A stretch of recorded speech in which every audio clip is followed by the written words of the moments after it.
न्यायालयातून आलेली आपल्याकडे एक अपडेट होती। त्यामध्ये राजेंद्र सिंग राणा या प्रकरणासंदर्भात मनोशी तू जेव्हा सविस्तर माहिती दिली त्यामध्ये आणखी एक मुद्दा होता की न्यायालयाने म्हटलेलं होतं की म्हणजे त्यावेळी जो युक्तिवाद झाला होता तो युक्तिवाद सुद्धा तू वाचून दाखवलेला होता। तर अध्यक्षांना 10व्या अनुसूचीचं खच्चीकरण करण्याची परवानगी देता येणार नाही आणि असाधारण परिस्थितीमध्ये जिथे अध्यक्ष निर्णय घेण्यात अयशस्वी ठरतात तिथे सर्वोच्च न्यायालय स्वतःच प्रथम दर्शनी अपात्रता निश्चित करू शकतं। हा कुठेतरी एक लीड दिलेला आहे सर्वोच्च न्यायालयाला असंही आपल्याला म्हणता येईल। त्याचप्रमाणे आता एक यामध्ये आणखी महत्त्वाची घडामोड आली ती म्हणजे 2018च्या पक्षघटनेचा दाखला कामत यांच्याकडून सध्या दिला जातोय आणि ठाकरे गटानं दाखल केलेल्या प्रतिज्ञापत्रामध्ये देखील 2018च्या घटनेचा उल्लेख होता असं कामत म्हणतात। म्हणजे पुन्हा एकदा पक्षाची घटना याकडे या मुद्द्याकडे ते जात आहेत आणि त्याचप्रमाणे ठाकरे गटाने दाखल केलेल्या प्रतिज्ञापत्रामध्ये या सगळ्याचा कसा उल्लेख होता, पक्ष घटना 2018ची कशी होती या संदर्भात मला वाटतं कामतांकडून हा दाखला दिला जातोय। त्यामुळे आता पुन्हा एकदा युक्तिवादाच्या मांडणीमध्ये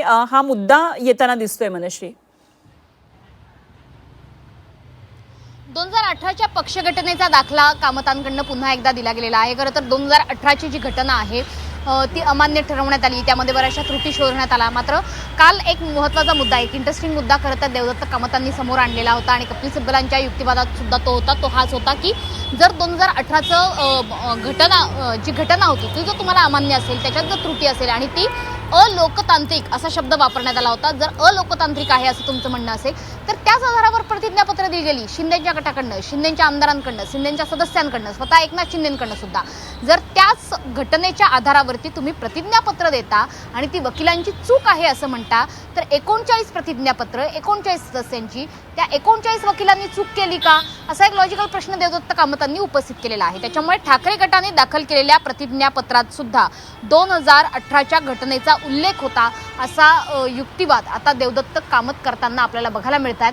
या सगळ्या प्रकरणामध्ये शिवसेनेची घटना या संदर्भात सुद्धा बराचसा प्रकाश पाडला गेला। खरं तर हा खटला, ही सुनावणी आपण मगाशी सुद्धा विस्तृत चर्चा केली की का महत्त्वाची आहे, तर ती केवळ शिवसेनेसाठी नाही, ती सगळ्या राजकीय पक्षांसाठी महत्त्वाची आहे की पक्षाची घटना ही किती महत्त्वाची असते, ती किती गांभीर्याने घ्यायची असते हे केवळ शिवसेनेला कळत नाहीये, तर ते सगळ्या पक्षांनी आता समजून घेतलं पाहिजे। कारण जर भविष्यामध्ये तुमच्या पक्षामध्ये अशा पद्धतीच्या घटना घडल्या, इतक्या मोठ्या प्रमाणावर पक्ष फुटला आणि उभी फूट पडली तर पक्षाची घटना ही जर विस्तृतपणे नसेल, पक्षाची घटना ही जर आपण म्हणूयात की गोळीबंद नसेल, ती जर पक्की नसेल तर अनेक कायदेशीर पेच निर्माण होतात आणि तोच पेच शिवसेनेच्या बाबतीत निर्माण झालेला आहे।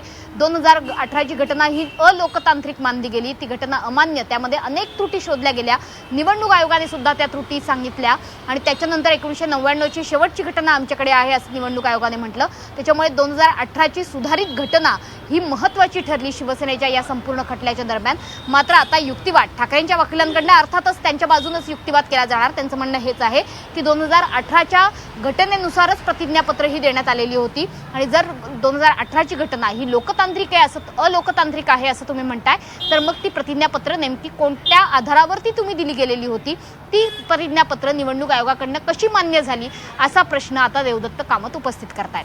अगदी, आणि कामत यामध्ये पुढे म्हणतात की काही प्रकरणांमध्ये असं म्हटलंय की अपात्रतेसाठी आवश्यक तथ्य सिद्ध झाली तर सर्वोच्च न्यायालय आणि उच्च न्यायालय अपात्र ठरवतील।